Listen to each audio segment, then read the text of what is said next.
Penantian Nata Reza dan Wardah Maulina miliki momongan terwujud, kini tuntaskan nazar. Pasangan suami istri Nata Reza dan Wardah Maulina baru saja dikaruniai anak pertama mereka setelah 4 tahun menunggu. Nata Reza dan Wardah Maulina pun mengakui bahwa mereka memiliki nazar atas kelahiran sang buah hati. Nata mengatakan bahwa nazarnya tersebut adalah bersedekah sebagai bentuk syukur atas kelahiran putri pertama mereka. Namun, Nata enggan membocorkan sedekah apa yang ia persiapkan sebagai nazar.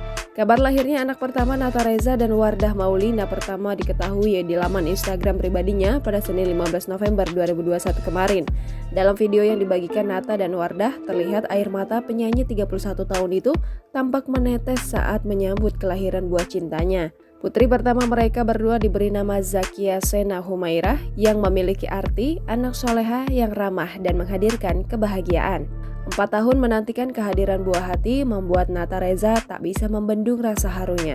Bahkan ia sampai kesulitan untuk mengumandangkan azan karena rasa harunya saat itu. Nata terus-menerus menangis haru begitu menggendong putri kecilnya yang baru saja melihat dunia. Nata Reza kemudian merasa bahwa perjuangannya mengumandangkan azan dan melawan isak tangis jadi momen tak terlupakan. Jangan lupa subscribe, share, komen, dan like ya!